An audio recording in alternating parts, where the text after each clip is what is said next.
कृष्णापुर नाम के गांव में विजय नाम का एक आदमी अपनी पत्नी सुनीता के साथ रहता था। विजय एक भुलक्कड़ आदमी था।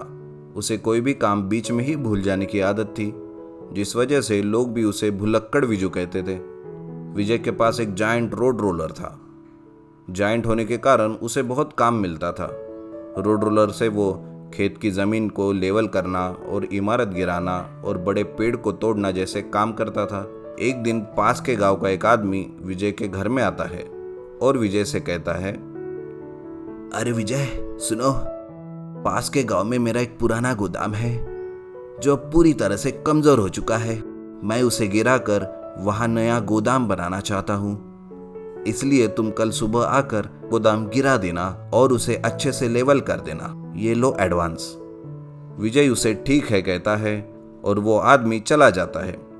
दूसरे दिन विजय रोड रोलर लेकर उस गांव में जाता है, लेकिन उस आदमी ने बताया हुआ एड्रेस याद ही नहीं आता। वो एक जगह रोड रोलर को रोक देता है और एक चाय वाले की दुकान में जाकर चाय पीता है। चाय खत्म होने के बाद वो सोचता है कि उस गांव में वो किस काम से आया। वो पूरी तरह से भूल जाता है और चाय की दुकान के सामने वाले बस स्टैंड से बस पकड़कर वापस गांव चला आता है। इधर जिस जगह पर विजय ने रोड रोलर को खड़ा किया था उसके सामने एक दुकान रहता है।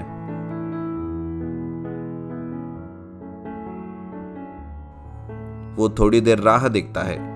जब कोई भी नहीं आता तो आखिरकार वो कुछ लोगों को बुलाकर उनकी मदद से रोड रोलर को धक्का मारकर सामने धकेल देता है। धक्का मारते ही वो रोड रोलर बेकाबू होकर अपने आप चलने लगता है। वो रोड रोलर रास्ते पर आकर स्पीड पकड़ता है। लोग भी उसे देखकर अपनी जान बचाकर भागने लगते हैं। चलते चलते रोड रोलर ट्रेन की पटरी पे चलने लगता है।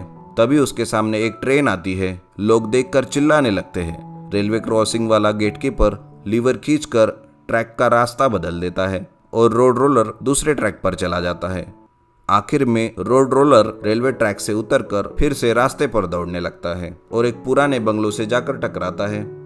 रोड रोलर टकराते ही वो बंगलो गिर जाता है। उसका मालिक आता है और वो बंगलो में क्या क्या बचा ये देखने के लिए जाता है। तभी उसे टूटी हुई दीवारों से ढेर सारे सोने के सिक्के नीचे गिरते हुए दिखते हैं।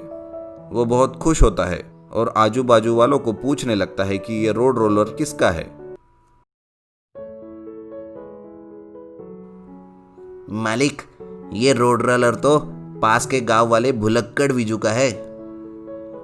उस बंगलो का मालिक रोड रोलर लेकर विजय के घर जाता है और कहता है, अरे विजय, तुम्हारी वजह से आज मेरी पुरखों की जायदाद मिली है जिसे मैं बरसों से ढूंढ रहा था। तुम्हारा बहुत बहुत शुक्रिया। ये लो 10,000 रुपए तुम्हारा इनाम। तुम्हारा रोड रोलर बाहर रख दिया है। रुपए देखकर विजय और उसकी पत्नी चौंक जाते हैं। विजय सोचता है, कमाल है, मैंने रोड रोलर चलाया भी नहीं और मुझे एक काम के पैसे मिल गए। ये तो कमाल हो गया। दुर्गापुर गांव में एक दिन एक बैंक का ऑफिसर आया और गांव के सरपंच से मिलकर उसने सरपंच को एटीएम मशीन लगाने की पहल की। सरपंच ने भी गांव में बैंक ना होने के कारण गांव वालों को होती परेशानी को ध्यान में रखकर एटीएम के प्रस्ताव को मंजूरी दी। कुछ ही दिनों में एटीएम का उद्घाटन गांव के सरपंच के हाथों कराया गया। लेकिन एक समस्या आ गई थी कि एटीएम की चौकीदारी के लिए कोई आदमी चाहिए था, जिस पर सरपंच ने बैंक ऑफिसर से कहा, ऑफिसर साहब, एटीएम तो लग गया, लेकिन चोरी चकारी को देखकर इस एटीएम की चौकीदारी के लिए भी कोई आदमी नियुक्त कीजिए। बैंक ऑफिसर ने कहा, ठीक है सरपंच जी, मैं वापस ऑफिस जाता हूं और कल ही एक चौकीदार यहां पर नियुक्त करता हूं। दूसरे ही दिन एक चौकीदार एटीएम मशीन के पास आया और वह चौकीदारी करने लगा। थोड़े ही देर में गांव का एक आदमी सचिन वहां आता है और कुछ रुपए निकाल लेता है और बोलता है, ये गांव में एटीएम लगवाकर सरपंच जी ने हमारा बहुत ही भला किया और साथ ही चौकीदार भी लगवा दिया। कितनी अच्छी बात है, वाह वाह। ऐसे ही रोजाना लोग एटीएम मशीन में आकर पैसे निकालने लगे। तभी एक दिन प्रशांत नाम का एक आदमी एटीएम से पैसे निकालता है और देखकर चौंक जाता है। अरे ये क्या हुआ? ये नोट तो नकली है। अरे चौकीदार भैया, जरा देखो इधर, ये नोट तो नकली है। तभी चौकीदार कहता है, साहब, मुझे कुछ नहीं पता इसके बारे में। आप चाहे तो गांव के सरपंच जी से इसके बारे में बात कर सकते हैं। ठीक है बोलकर प्रशांत वहां से चला जाता है। फिर दूसरे दिन भी गांव का नागराज नाम का एक आदमी एटीएम से कुछ रुपए निकालता है और वो भी नोट को देखकर एकदम चौंक जाता है और कहता है, अरे चौकीदार, ये नोट तो नकली है, ऐसा कैसे हो सकता है? एटीएम से कभी निकाला हुआ नोट नकली हो सकता है क्या? मुझे पता नहीं साहब, आप कृपया करके सरपंच जी से इस बारे में बात कीजिए। ठीक है कहकर नागराज वहां से चला जाता है। देखते ही देखते गांव के काफी सारे लोग एटीएम से रुपए निकाल लेते हैं और सारे लोगों की एक ही समस्या रहती है कि एटीएम से नकली नोट निकल रहे हैं। यह समस्या गांव के सरपंच जी के पास कुछ लोग लेकर जाते हैं। सरपंच जी, एटीएम के चौकीदार को बुलाओ। थोड़ी देर में चौकीदार आ जाता है। सरपंच कहते हैं, अरे चौकीदार, ये क्या हो रहा है? एटीएम से नकली नोट निकल रहे हैं, सभी गांव वाले कह रहे हैं, ऐसा कैसे हो सकता है? चौकीदार कहता है, मुझे इस बारे में कुछ नहीं पता सरपंच जी, अगर आप चाहे तो बैंक ऑफिसर से इस बारे में बात कर सकते हैं। ऐसा कहकर वो चला जाता है। ये देखकर सरपंच जी गांव वालों से कहते हैं, कोई भी एटीएम से रुपए नहीं निकालेगा जब तक मैं नहीं कहूंगा। मैं आज रात को ही बैंक ऑफिसर से बात करता हूं। रात को सरपंच बैंक ऑफिसर को फोन करता है। हेलो, हाँ ऑफिसर साहब, मैं गांव का सरपंच बात कर रहा हूँ। गांव वालों की शिकायत है कि एटीएम से नकली नोट निकल रहे हैं। क्या आप इस मामले में कुछ कर सकते हैं? हाँ, मैं कल ही गांव आता हूं और एटीएम मशीन को चेक करता हूं, आप परेशान मत होइए, ऑफिसर कहता है। दूसरे दिन गांव के कुछ लोग और सरपंच एटीएम मशीन की तरफ जाते हैं और देखते हैं कि एटीएम मशीन वहां नहीं है और चौकीदार भी गायब है। ये देखकर सरपंच बैंक ऑफिसर को फोन लगाते हैं, लेकिन उनका फोन भी बंद आता है। तभी वो लोग जिन्होंने एटीएम मशीन से रुपए निकाले थे, उनके फोन पर मैसेज आ जाता है कि उनके अकाउंट से सारे रुपए निकाल लिए। सारे लोग सरपंच से बोलते हैं, ये क्या हो गया सरपंच जी, हम तो बर्बाद हो गए, हमारे अकाउंट से किसी ने सारे रुपए निकाल लिए, आप कुछ कीजिए सरपंच जी। सरपंच सबको हौसला देकर कहते हैं, आप लोग चिंता मत कीजिए, मैं इस मामले को देखता हूं, आप परेशान मत होइए, कहकर सरपंच और सारे लोग घर चले जाते हैं। रात को सरपंच सोचते हुए बैठता है कि आखिर बैंक ऑफिसर और चौकीदार गए कहां। उनका फोन भी नहीं लग रहा है। कुछ दिन बीत जाते हैं। सरपंच अपने बेटी के गांव जाते हैं और उनका गांव और उनके बेटी का गांव काफी दूर रहता है। जैसे ही वो बस स्टैंड पर उतरते हैं, वो देखते हैं कि एक एटीएम मशीन लगी है और उसका एक चौकीदार भी है, लेकिन चौकीदार वही उनके गांव के बैंक का ऑफिसर है। ये देखकर सरपंच परेशान हो जाता है और जल्दी से उस गांव के सरपंच के पास जाकर इस बारे में बात करते हैं। सरपंच ये सारी बातें सुनकर हैरान हो जाता है।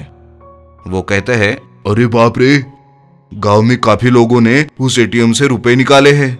अगर उनको पता चल गया कि ये एटीएम मशीन वाला एक ठग है तो बड़ा गजब हो जाएगा, हमें कुछ करना होगा, सरपंच से कहता है। उस गांव के सरपंच और कुछ लोग एटीएम मशीन के चौकीदार से मिलने के लिए जाते हैं।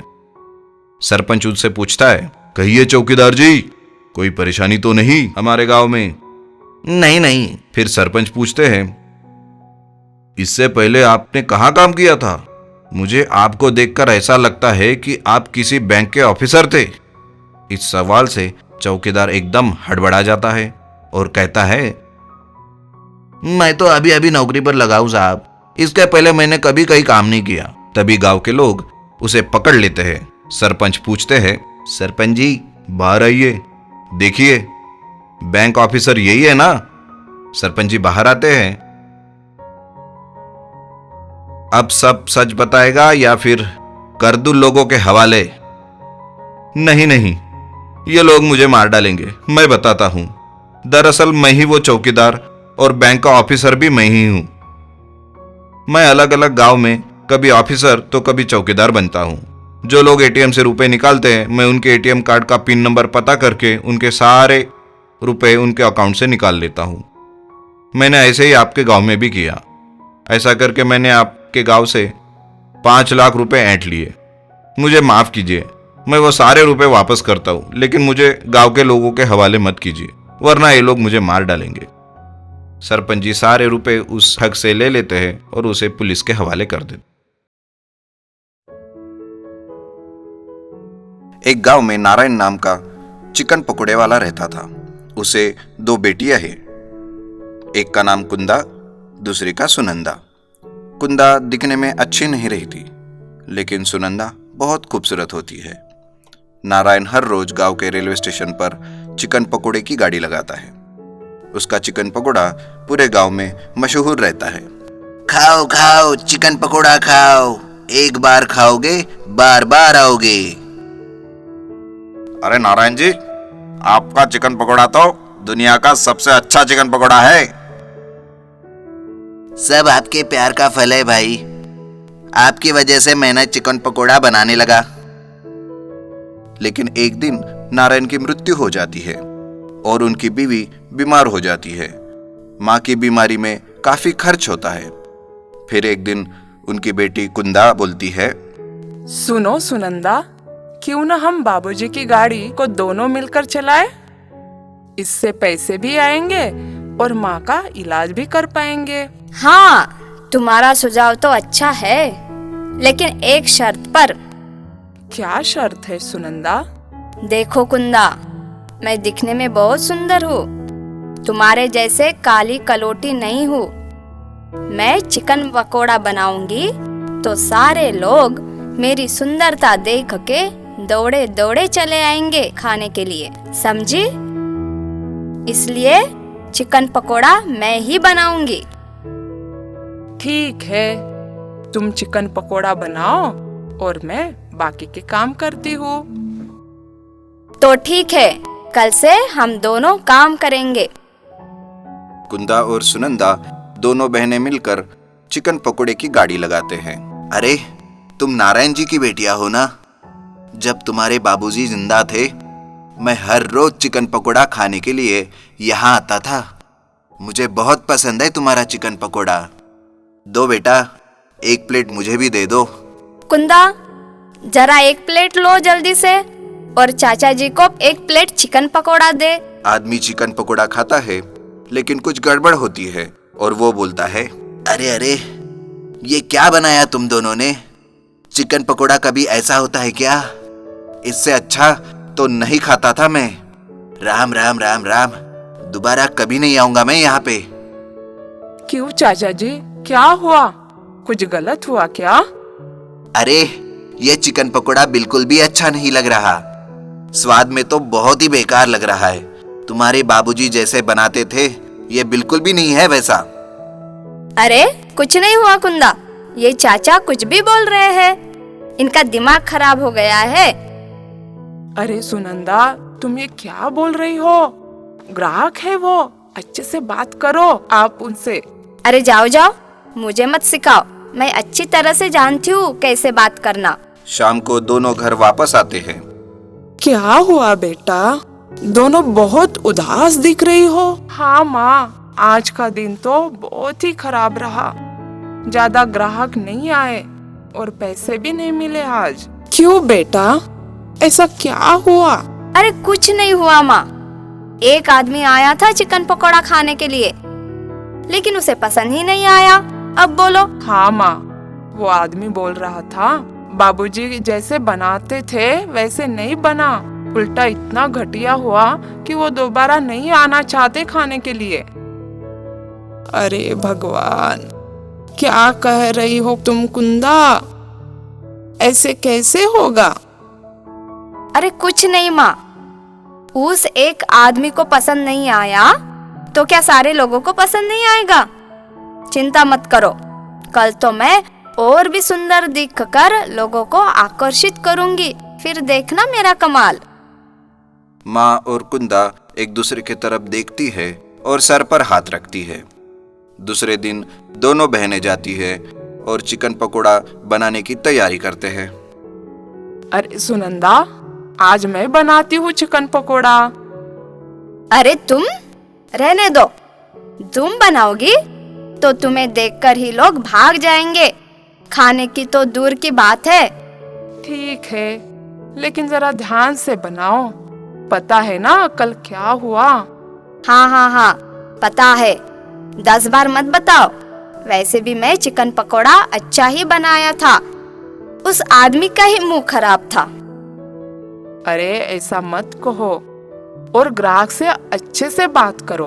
तभी उनके गाड़ी पे कुछ लोग आते हैं। अरे सुनो, मुझे 1 प्लेट चिकन पकोड़ा देना और हरी चटनी ज्यादा डालना। जी हाँ। अरे कुंदा, 1 प्लेट लेना और उनको चिकन पकोड़ा देना। ठीक है सुनंदा। अरे छी, ये क्या दिया तुमने? ये बिल्कुल भी अच्छा नहीं है। जी क्या हुआ? कुछ गलत हुआ क्या? अरे ना इसमें नमक है, ना तीखा है और ना ही कोई मसाले है ढंग के। कोई ऐसा बनाता है क्या चिकन पकोड़ा? अरे ये तो सिर्फ अपने चेहरे को दिखाकर हमें आकर्षित कर रही है। इसे कोई चिकन पकोड़ा वगैरह बनाना नहीं आता। चलो यहाँ से, हम कुछ और खाते हैं। ऐसा कहकर सारे लोग उनकी गाड़ी से चले जाते हैं। उस रात को फिर से सुनंदा जोर जोर से चिल्लाकर कुंदा से कहती है, अरे माँ, मेरी कोई गलती नहीं है। सारी गलती कुंदा की है। इसकी शक्ल देखकर लोग बिना खा के चले जाते हैं। कुंदा बेचारी चुपचाप खड़े रह के सुनती रहती है। अरे बेटा कुंदा, तुम ऐसे नाराज मत हो। एक काम करो, कल से तुम चिकन पकोड़ा बनाना और सुनंदा बाकी के काम करेगी। ठीक है? लेकिन माँ, सुनंदा तो मुझे बनाने नहीं देती, फिर मैं कैसे करूँगी? सुनो सुनंदा, कल से चिकन पकोड़ा कुंदा बनाएगी और तुम बाकी के काम करोगी, समझे तुम? अरे माँ, ये अपनी काली कलूटी शक्ल लेके चिकन पकोड़ा बनाएंगी तो जिन्हें आना है वो भी नहीं आएंगे खाने के लिए।